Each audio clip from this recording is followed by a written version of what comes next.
मेरा अभी भी ये मानना है कि मुख्यमंत्री कोई भी रहे, हुँ। ये सरकार, ये पार्टी जो है वो अरविंद केजरीवाल के नेतृत्व में, उनके मार्गदर्शन में चलेगी। राजधानी दिल्ली के राजनीति में बड़ा डेवलपमेंट हुआ है और मुख्यमंत्री को बदला गया है। अब आतिशी दिल्ली की मुख्यमंत्री होंगी और आज इसका फैसला हुआ है। अभी हमारे साथ दिल्ली के कालका जी से जो विधायक हैं आतिशी, उनके पड़ोस से विधायक दिनेश मोहनिया हैं, वो हमारे साथ बात करने के लिए हैं। आज क्या हुआ है विधायक दल की मीटिंग में, इन बातों को इनसे करेंगे। मोहनिया जी, क्या कहेंगे? आज बड़ा फैसला हुआ है दिल्ली में और एक महिला को मुख्यमंत्री बनाने की घोषणा की गई है। आप रहे होंगे उस विधायक दल की मीटिंग में, क्या रहा है? देखिए, आज विधायक दल की मीटिंग में सर्वसम्मति से आतिशी जी का चयन हुआ और विधायक दल की वो नेता चुनी गई। उनके नाम का प्रस्ताव अरविंद केजरीवाल जी ने रखा और सारे विधायकों ने ध्वनि मत से उनको विधायक दल का नेता चुना है। अब वो सरकार बनाने का दावा पेश करेंगे और अगले मुख्यमंत्री होंगे हमारी आतिशी जी। क्या लगते हैं आप लोगों को? क्या ये निर्णय जो था वो चौंकाने वाला लगा या आप लोगों को कैसा लगा? आप लोगों ने बताया जा रहा है कि बिना किसी विलम्ब के आप लोगों ने उस प्रस्ताव को पास नहीं, कर दिया। देखिए, बगैर किसी विलम्ब के तो पास करना ही था और मेरा अभी भी ये मानना है कि मुख्यमंत्री कोई भी रहे, हुँ, ये सरकार, ये पार्टी जो है वो अरविंद केजरीवाल के नेतृत्व में, उनके मार्गदर्शन में चलेगी। क्योंकि उन्होंने जो जनता ने मैंडेट दिया था, जनता ने जो वोट दिया था, वो अरविंद केजरीवाल जी को दिया था। तो ये जो सरकार है, ये जो पार्टी है, ये अरविंद केजरीवाल जी के नेतृत्व में चलेगी।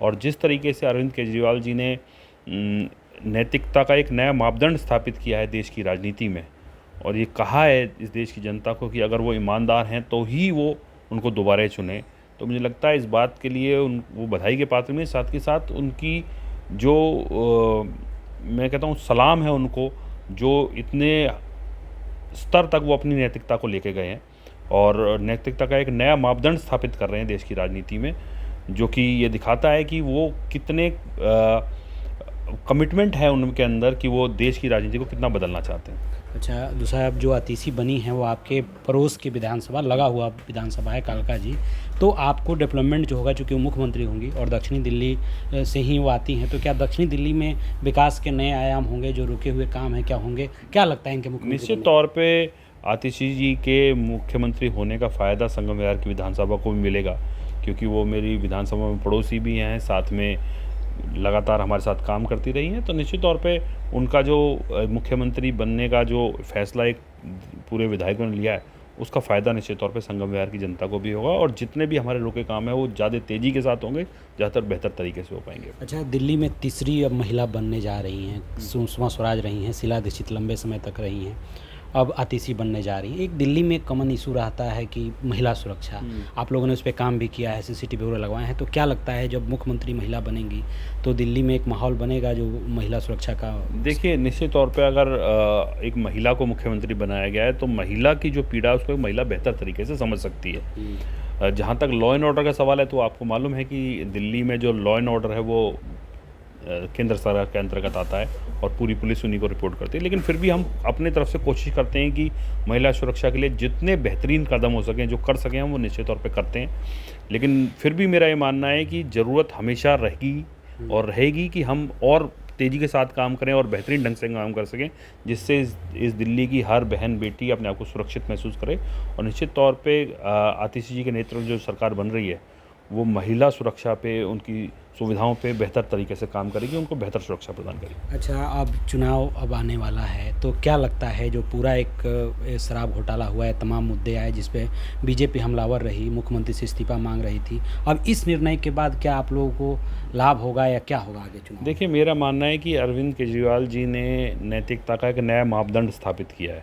उन्होंने ये बोला कि मैं जो लीगल प्रॉस्पेक्ट्स है वो बहुत केस लंबा चलेगा, 10-20 साल में फैसला आएगा, लेकिन उससे पहले मैं जनता की अदालत में जाऊंगा, जनता से पूछूंगा कि उनको क्या लगता है। अगर उनको लगता है कि अरविंद केजरीवाल जी ईमानदार हैं तो ही उनको वोट करें। मुझे लगता है ये बेहतरीन फैसला है और देश की राजनीति में एक नए मापदंड स्थापित करेगा कि जो भी आरोपित व्यक्ति है वो जनता के बीच में जाए और तय करे कि उसको जनता क्या फैसला करती है उसके बारे में। मुझे लगता है कि इस तरीके से आपके अंदर गट्स होने चाहिए ये बात बोलने की कि अगर मैं ईमानदार हूँ तो मुझे वोट दीजिएगा। मुझे लगता है कि एक नया मापदंड स्थापित हो रहा है इस फैसले से देश की राजनीति में। अच्छा, मुख्यमंत्री के जेल जाने से कुछ काम ऐसा कहा जाता है रुके थे, दिक्कत हो रही थी, तो अब जब फ्रेश मुख्यमंत्री बन रही हैं तो क्या रुके हुए काम प्रगति पकड़ेगा या काम आपका हो रहा था, क्या कहें? देखिए, कई दिक्कतें तो आती हैं, मुख्यमंत्री नहीं होता तो परेशानी आती है, लेकिन संघर्ष करके फिर भी काम चल रहे थे। लेकिन अब मुख्यमंत्री जी फुल फ्लेज बाहर हैं, काम कर पाएंगे तो निश्चित तौर पे गति बढ़ेगी और जितने भी रुके हुए काम है वो बेहतर ढंग से और ज़्यादा तेज़ी के साथ हो पाएंगे। आखिरी सवाल, आगे में जो चुनाव होने वाला है कुछ 4-5 महीने में जब होता है, क्या लगता है आम आदमी पार्टी फिर इतिहास रचेगी? देखिए, मेरे को लगता है कि हम पिछली बार का रिकॉर्ड तो तोड़ेंगे ही कम से कम।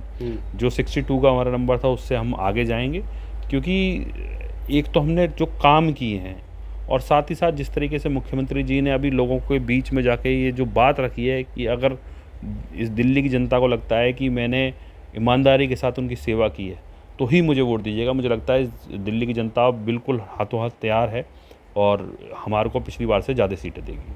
तो देख सकते हैं, ये थे विधायक दिनेश मुनिया, जिनका कहना है कि जो मुख्यमंत्री बदलने का फैसला हुआ है उसका पार्टी को लाभ होगा और जो चुनाव होने वाला है आगामी विधानसभा का उसमें पार्टी रिकॉर्ड जीत दर्ज करेगी। आशुतोष कुमार, दिल्ली।